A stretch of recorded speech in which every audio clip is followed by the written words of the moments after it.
We're all familiar with the horrors of Vietnam: Agent Orange, fragging, booby traps, helicopter losses. But there was another kind of dying in Vietnam that almost nobody talks about. And it happened to the men standing right next to the officer giving orders. During the Vietnam War, radio men, those carrying the radio on their backs, were 3 to 5 times more likely to be the first killed in combat than anyone else in their unit. This was not a fluke. That is a rate that dwarfs the risk carried by machine gunners, medics, or even officers. What follows, ambush reconstructions and survival statistics, is hard to process.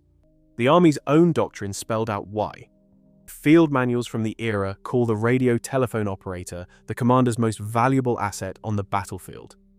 The phrase drifted from classroom lectures to field drills, where every squad leader was ordered to brief his men. The radio operator is the lifeline, the one you shield at all costs.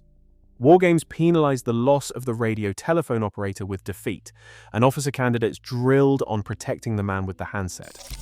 But this faith in the radio's power created a paradox. The more vital the radio became, the more visible and expendable the man carrying it. The next chapter in this contradiction is the Army's answer: hardware, a new radio set, and a promise of technological salvation. What they delivered, instead, was a steel whip antenna that could get a man killed before he even spoke. The Army's answer to the radio man's vulnerability arrived in a steel case, the AN/PRC-25, known to every grunt as the Prick 25.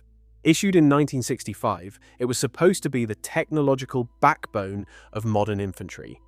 Field ready, the set weighed 13.5 pounds, just the radio, battery, and harness, not counting the rest of the operator's gear.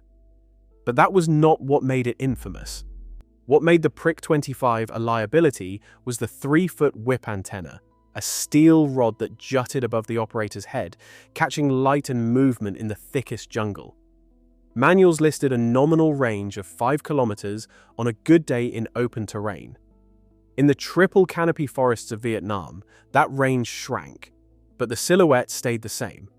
Procurement memos from 1962 warned commanders: the whip antenna creates a distinct profile, easily spotted by enemy scouts.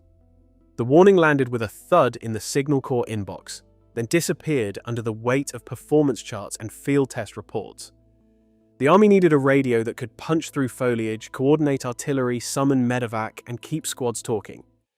The PRC-25 delivered all that on paper. It used frequency-hopping FM, a technical leap for its time. But the advantage meant nothing if the man carrying it did not make it past the first burst of gunfire. Soldiers called it the Prick 25 with a mix of pride and dread.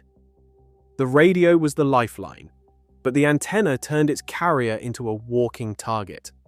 Manuals and training films showed the ideal: a radio man crouched but upright, antenna waving like a flag. In the field, that flag got men killed. The contradiction was baked into the hardware, and every radio telephone operator who shouldered the pack knew it. Next came the test that blueprints and doctrine never predicted. What happens when the enemy learns to aim for the silhouette before the radio ever speaks?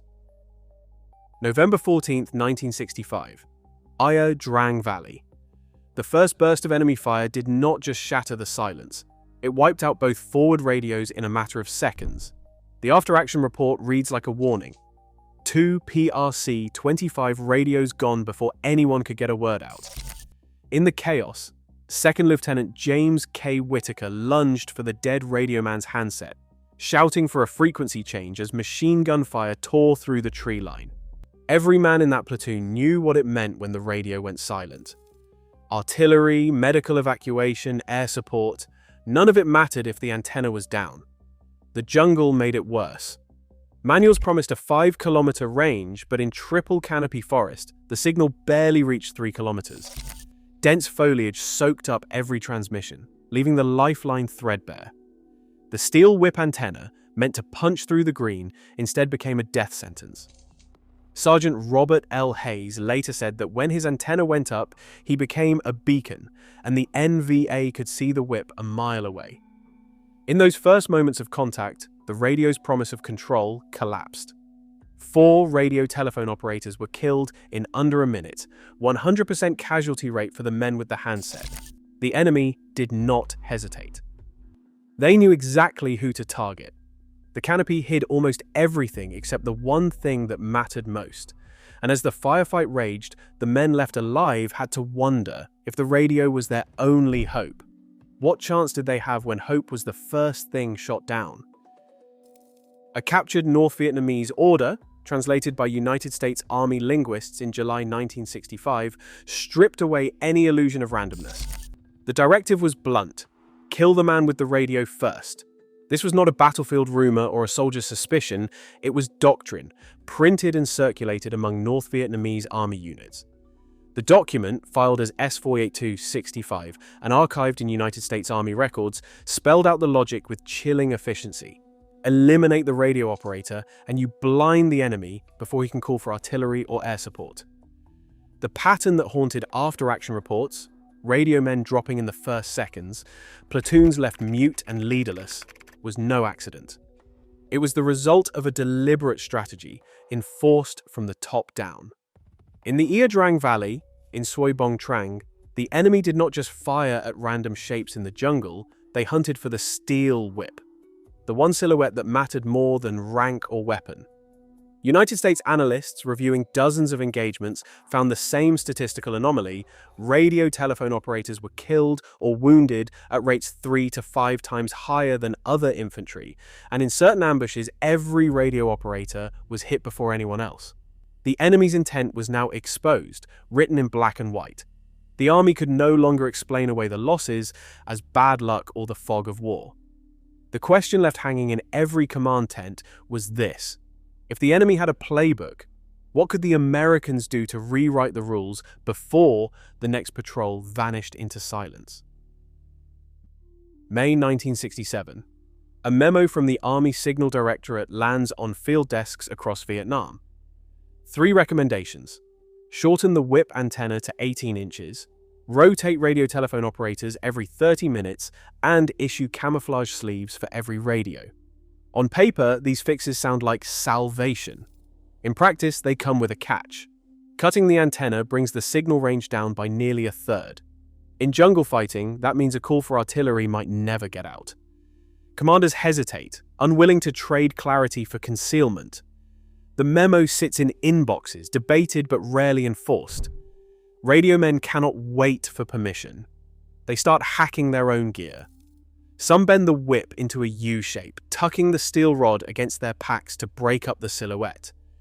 Others wrap the antenna in jungle vines or strips of poncho liner, desperate to blend into the green. A few squads pass around dummy antennas, PVC pipes painted black, hoping to draw fire away from the real radio. Sergeant David McNerney of the 1st Infantry Division takes it further. He saws the whip down to 18 inches, sleeves it in rubber, and adds a decoy tube he can swap in seconds. Each modification is a gamble. Every hack means a weaker signal, a higher chance of silence at the worst moment. But the alternative is a steel rod catching sunlight, a death sentence hiding in plain sight. The jungle does not care about doctrine. It forces a choice: risk being out of touch or risk being the first to die. And with every patrol, the clock ticks closer to the next ambush. Soi Bong Trang, November 1967. 2 radio men fell in the first 2 seconds, one to a mortar and the other to a single shot. The radio's whip antenna had not even finished swaying when the sergeant dove for the handset, crawling through mud and shrapnel. He did not pause to check for a pulse. He just grabbed the cord, pressed the button, and shouted for fire support. For a moment, the entire company's survival hung on whether that battered handset would crackle back to life. The after-action report lists the time between loss and recovery as less than 5 seconds. That gap, measured in heartbeats, was all it took for the enemy to try to blind the Americans before they could call for help. The cost of that delay was written in blood. Both radio telephone operators were dead. 23 men were killed or wounded before artillery and Hueys could answer the call. The jungle had swallowed the signal, and for a heartbeat the chain of command was nothing but static. But improvisation did not end there. Sergeant David McNerney, already wounded, cut down his own antenna to 18 inches, sleeved it in rubber, and rigged a dummy tube to draw fire away from the real signal. His field hacks bought seconds, sometimes minutes, in a fight where every second meant another man's life. McNerney's approach, with shortened whips, decoy antennas, and handoff drills, became unofficial doctrine, passed from squad to squad, long before any memo reached the field. Years later, new field manuals would finally admit it. Command and control nodes had to be shielded, disguised, and protected as fiercely as any weapon. But in 1967, the only shield was a sergeant's courage and a few feet of wire. The question still hangs in the humid air. How many more radio men would have to die before the Army rewrote its own rules? Even now, the PRC-25 silhouette haunts after-action reports, proof that technology can be both shield and target. Doctrine made radio men indispensable, but in the jungle that meant marked for death. Every antenna raised a question. Can survival and connection ever coexist on a battlefield built for ambush? Drop your thoughts below.